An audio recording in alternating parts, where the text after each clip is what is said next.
Are you questioning your reality? Do you feel gaslighted? It's not you, it's the media. I am Suchitra Vajayan, and I'll be joined by Bhakti Sringarpure and Madhuri Shastri to eviscerate the propaganda, set the record straight, and offer much needed moral clarity. Tune in each week. It's not you, it's the media, a podcast by the Polis Project.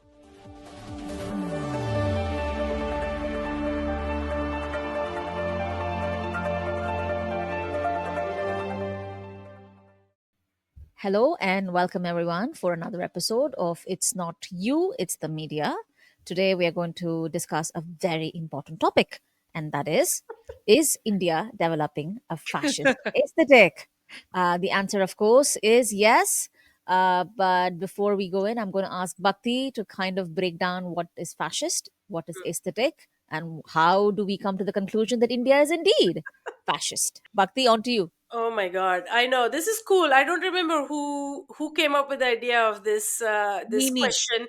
Oh, okay, Madhuri, take we bow down because you're absolutely right. India is indeed developing a fascist aesthetic, and we want to unpack that. And we want to first start with what is a fascist aesthetic, right? Mhm. What does it really mean? The first time I was introduced to this idea was I was doing my PhD in a comparative literature program, which specialized quite a bit in Italian literature and Italian studies.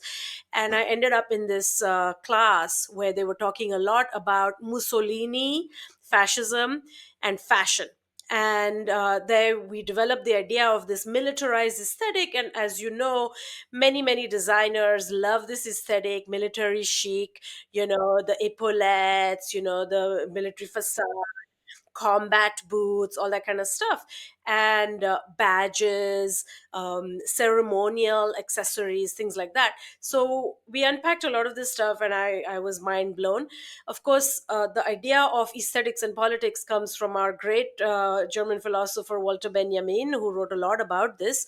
But I think we should credit the person to really unpack what are fascist aesthetic and how deeply embedded they are in Western culture. And then today we will use that to think about Indian culture is Susan Sontag. She wrote a brilliant book in 1980, I believe. It's a set of essays. It was called Under the Sign of Saturn. And in that, she had one incredibly powerful essay called Fascinating Fascism.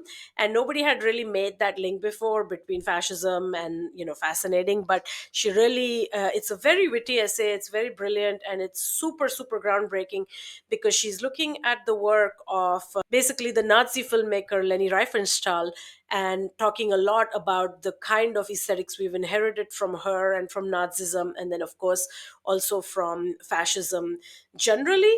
And for the sake of this particular episode, I mean, this stuff is very loaded. There's a lot of stuff written on it, but primarily what we are getting is a very masculine aesthetic of strength, beauty as something that is a radiation of power, and the radiation of power is very masculine. And by masculine, we mean in the most normative sense, something that evokes a type of violence, a kind of violence that's waiting to spring into action. Okay, so there is an assertion that violence is right, that violence is powerful, that violence is very beautiful. There are, of course, all this embeddedness of purity. As you know, we're talking here about the Nazi upholding the Aryan race, whiteness, lightness, blue eyes, all of this kind of stuff. And it is also about uniformity between different. So the idea of everybody doing something in unison and all their bodies looking exactly the same. And of course, it makes me think of like the Rockets in New York, where they each one looks exactly the same. You can't, distinguish one from the other. And when one raises the leg, they all raise the leg, and it's like they're an automatic body that moves together. Here, of course, you have to have sculpted bodies. One of the places that I thought the Nazi and fascist aesthetic was really rampant, and I made a social media post about it, and everybody was, of course, pissed off, was Barbie when the Barbie movie came, and you had her like staring up, her boobs, really tight and up, and these sculpted kind of things. And there was all this thing about the Barbie movie having actually different types of bodies and stuff like that. But really, what it upheld were Nazi aesthetics of sculpted bodies, blue eyes, white skin, and really light blonde hair. So that was one of the things. Of course, when we talk about India, we're talking about a Bollywood that has gone berserk with the toxic masculine aesthetic. We're talking about films like RRR, where you have these men with unnecessarily completely false looking muscularity, leaping in slow motion, fighting tigers. And then within this, women also play a certain role. They have to be really hyper feminized. And in general, I think India has been moving towards this. And so let's kind of get off to the races and start talking about what is wrong, what's going on in India. Bhakti, when you spoke about the muscular aesthetic, I want to go back to almost, I think now almost a decade ago, when I think when Modi was first coming to power. I was in India and I was in traffic, and I saw this face of this very angry looking Hanuman with like chiseled body on the back of a car. And Hmm. I was like, what? Like, and then immediately once I had seen this, and I think it's this moment when once you Gross. visually catch something, it keeps repeating itself. Hmm. And then I was in Bangalore soon after, and in Bangalore, I was just so taken aback by Rama and Lakshman being like chiseled and like with six packs. And I was like, what's happening? And then I remember once someone that I knew who dabbles in all of this saying that apparently in Kamba Ramayana, Sita describes Rama's gait as that of a beautiful elephant, which means that apparently in reality, these He was men were not muscular, but instead the Yeah. aesthetic in Ramayana, at least Kamba Ramayana, was Rama having a lot of body fat and the gait of a little proud elephant. And I was just like, what is happening? And of course, then you had films like Bahubali. And I want to actually talk about, I don't know if you guys noticed when I saw Bahubali, I was just so taken aback by that Hindu kingdom aesthetic. Hmm. But really, just the angry Hanuman was my first introduction to a kind of a muscular, angry version of these characters that you had grown up with, who were fun and Yeah. like Rama's little friend and helper, into this very Hmm. militaristic figure. Yeah. I mean, I want to say that just to add on to that, there is definitely has been this, I don't know if it's sort of subconscious, but sort of replication of the Aryan perfect fantasy in Indian imagery. Because even if you look at how goddesses are represented in everything from like a Tanjore painting to a calendar, Yeah. those rip-off calendars that we have in South India, um, they're all like lily white, these goddesses. Okay, they are super white. There is this aversion to even the gods that are the Hindu gods that are supposed to be dark, like Shiva or Krishna, that they're just blue. They're just painted blue. And there is this real aversion to showing like anything dark. And it's literally like you chose the color blue because, you know, to avoid black. It's so ridiculous.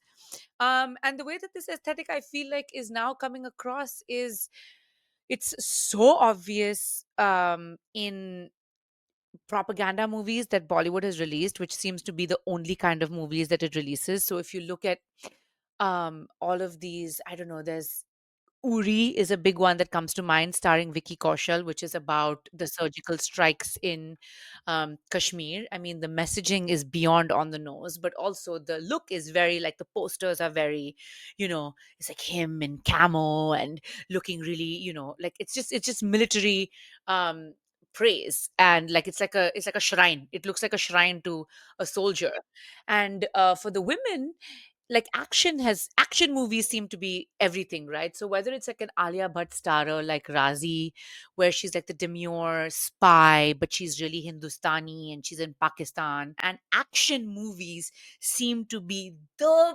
place where this propaganda of patriotism, muscularity, muscular nationalism, muscular Hindutva, whatever you want to call it, is on full display.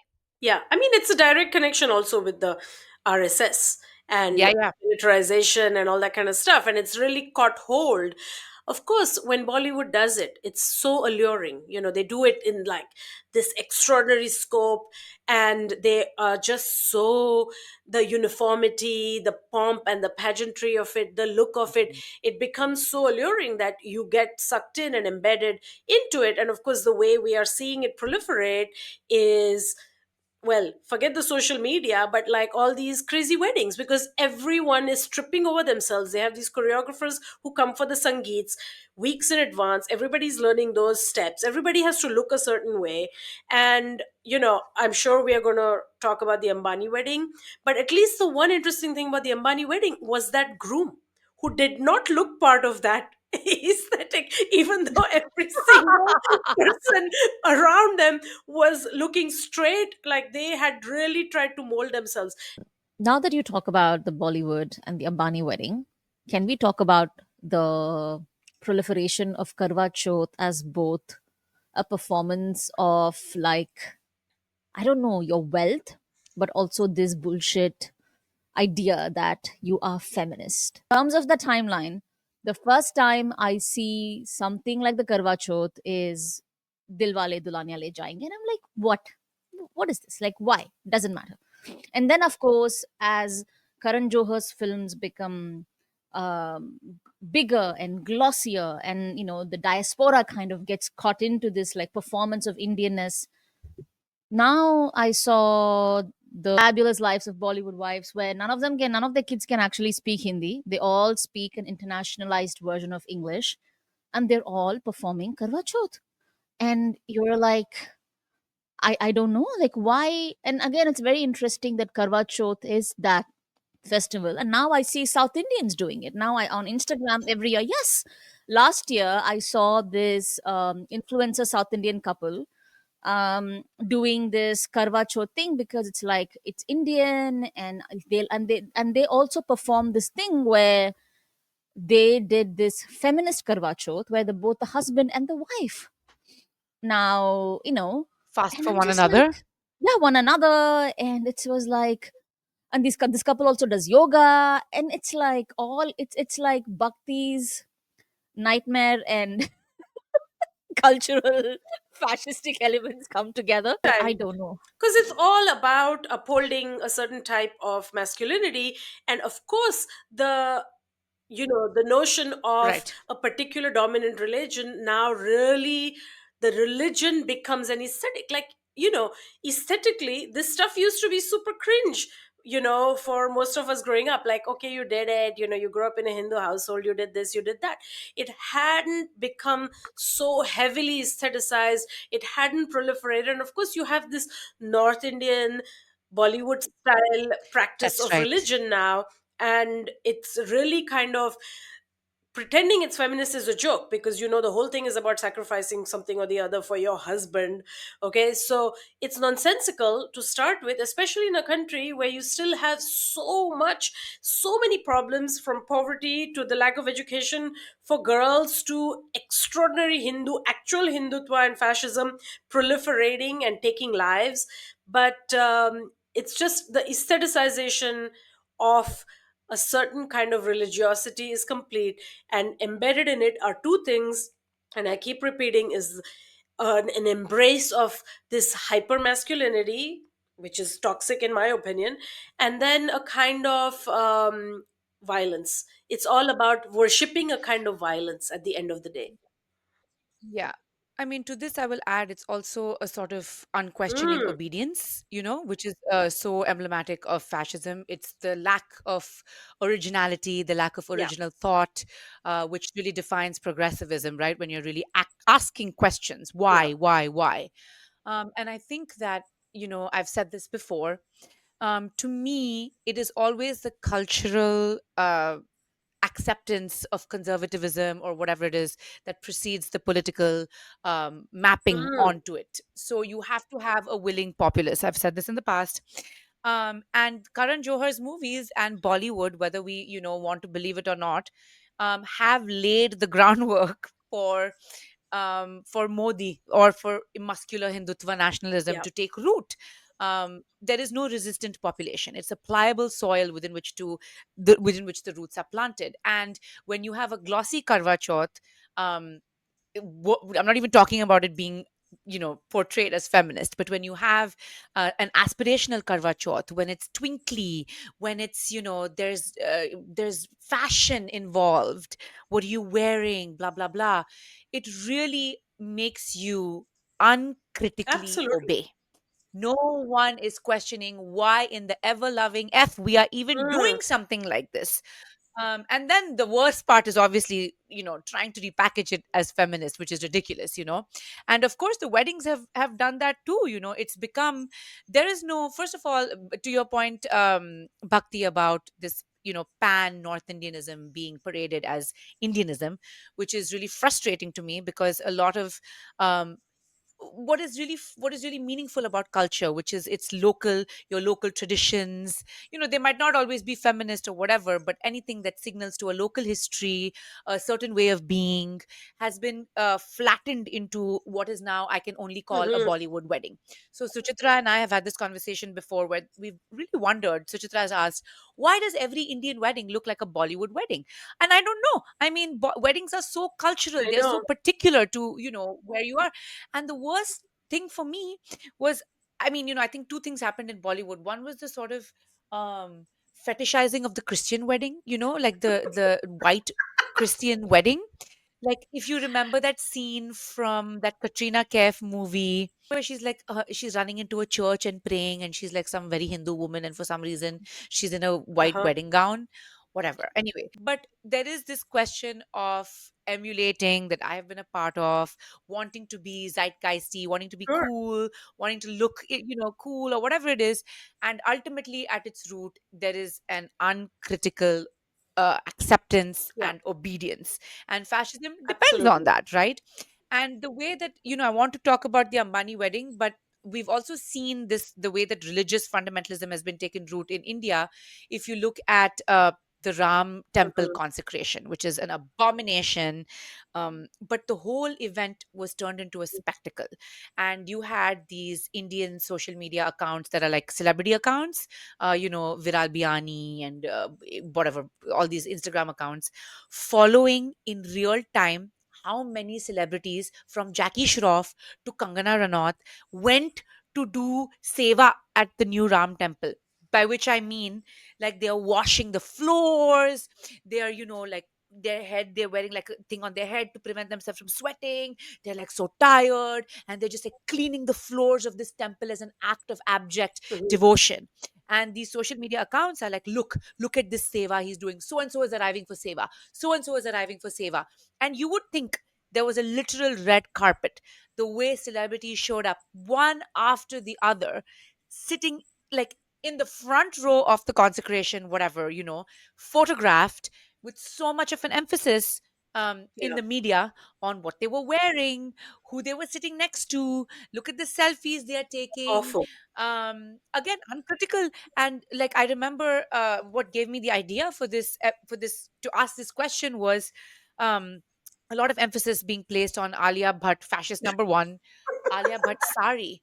She wore this like sari which had depictions of, the Ramayana on the pallu or Yeah, something like that. And it was just paraded as this, like, whoa, like, this is what a fascist wears to the consecration of a Ram temple created on a burned mosque that led to death and destruction. And I none of know. that is I is know. being questioned. She just comes in and she's like, Oh, it's look at this just sari. abominable. You know? Absolute Yeah. disaster. And I'm sorry to be kind of over academic, but it reminds me of Guy Debord's book, Society of the Spectacle, which, has talked about this, precisely how a social life is completely been devalued by consumerism. And the comparison he makes is, of Correct. course, between mass media marketing and as the new religion, right?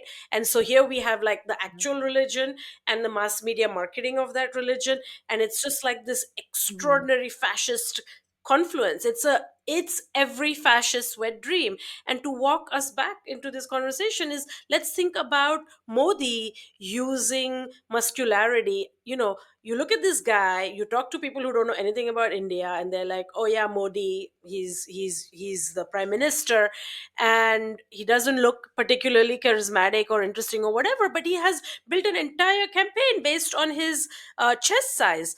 This whole thing with the 55 Yeah, inch chest and all this kind of disgusting ableism and disgusting sort of pushing of this hyper strength. And he does these crazy stunts. Remember, during COVID, he said yoga is going to cure COVID, as well as, of course, the piss of a cow. And he went and put out this exercise regime, because exercising, body sculpting is super important to fascism, and that correct. is what has to be projected all the time. And I still remember laughing out loud. The most hilarious thing, if it wasn't so dangerous and damaging, it is so hilarious, him running around trying to do some weird yoga poses. The man is not flexible, the man can barely do any exercise properly, but drawing attention to the idea of take care of your body this way, do your exercise, do your pranayama and your breathing, all of this kind of stuff. And then the other thing I want to remember about him, like, it's like you can't unsee this stuff, please God, crazy, was when he did that thing where he entered this submarine and he did a puja underwater. Do you all remember this? I mean, this was the craziest. I This mercifully is do like not remember the this. He went all the crazy. way. Yeah. He went all the way underwater, and it was in some transparent submarine or something. And then the hair was flowing, and then there was this peacock feather. And for those who will watch this, Yeah. this was crazy. This is like, he is superhuman. He is the equivalent of a type of god that walks the earth.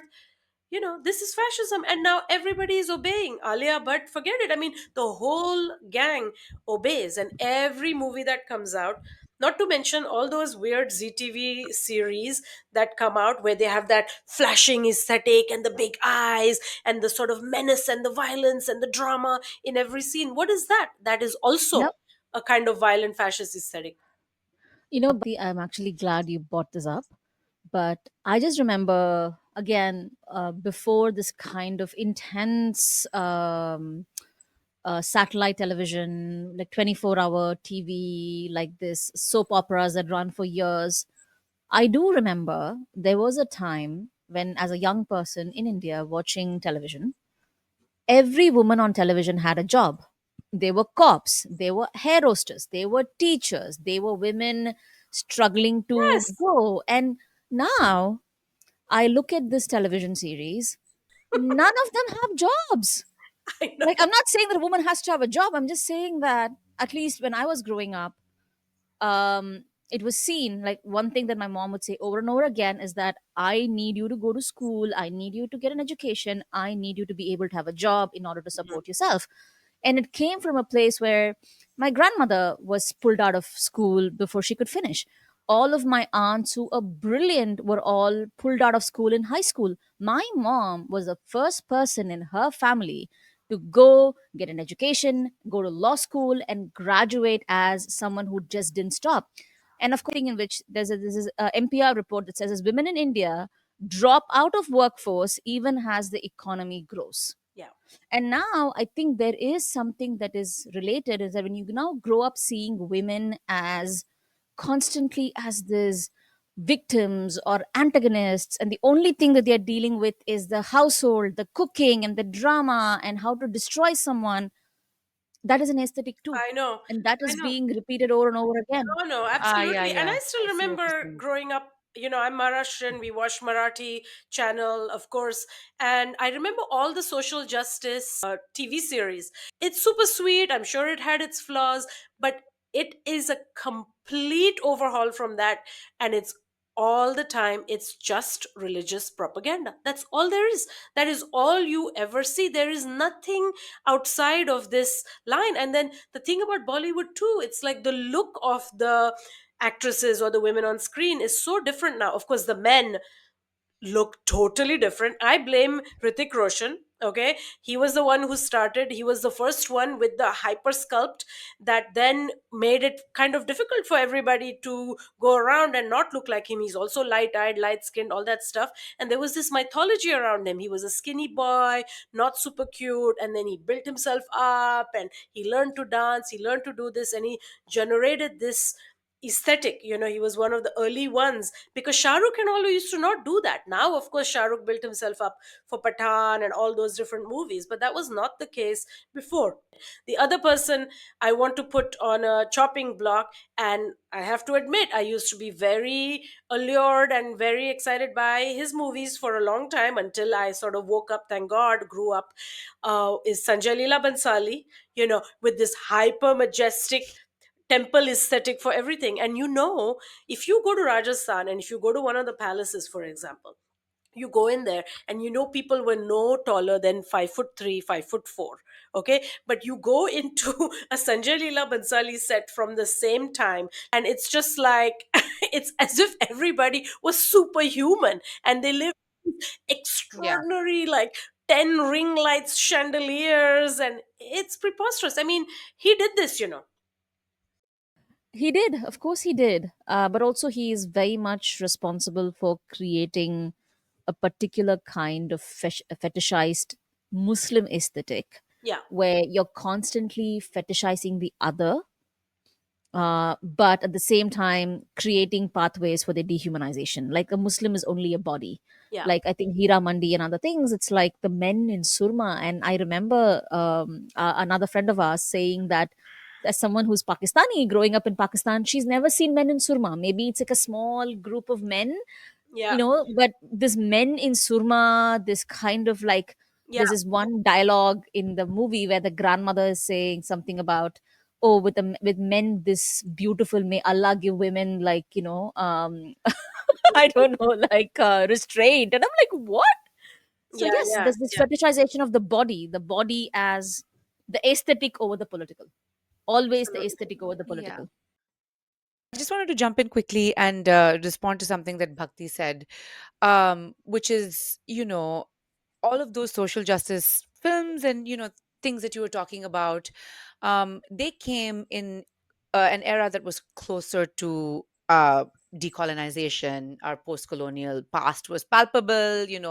People in our families who had lived to see or participate in the freedom struggle were still alive, and there was this desire to think fresh and new, and to create a new Indian identity, that embodied the principles of whatever we imagined ourselves to be as a country.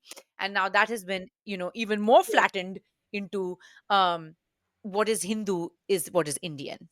So we've really gone into this very depressing idea that a Bollywood wedding is an Indian wedding, but that's a Hindu wedding. And, this aesthetic of fashion and Sabyasachi lehengas and all of that stuff is So bad. particularly, you know, Hindu, and yet it has been given this idea Absolutely. of Indianness. So that's sort of been the Hmm. trajectory. And film, TV, this has always been, especially in a country like India, with its literacy rates, this has always been the sort of galvanizing force to bring the populace. And there is a lot of conservatism in fashion too now. If you look at all of the celebrity weddings, starting with Kiara Advani and Anushka Sharma before that, and Alia Bhatt. Like the entire aesthetic of those weddings was pastel gowns, the no makeup. You just had to look as virginal as you can possibly look for an Indian wedding, which is so weird, you know. Wow. But then everybody started Absolutely. emulating this, Yeah. and then nobody thought it was weird, or maybe a few people did, when Alia Bhatt goes on a Vogue.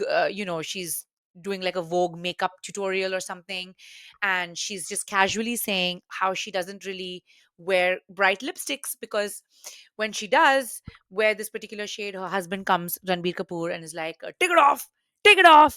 She like imitates his admonishing tone, and it's all just like, she's like taking off her makeup. So there is this again not to beat a dead horse, but obedience, conservatism. Women should be, seen and not heard, and they should look very virginal. This is all really coming back into vogue, literally into the magazine and into fashion. The other thing that I really want to kind of, you know, round out in all of this is that also the way that men get depicted, right? Like films like Animal and this aggressive, like Hmm. Neanderthal as the man. Um, and growing up, that was not the guy that you thought was cool. And I think that is also something that is now seen as absolutely important. Yeah. So the answer is yes, India does have a fascist aesthetic. But more than fascist aesthetic, I think we've actually primed an entire generation to just follow trends and no place for counterculture. Absolutely. 100%.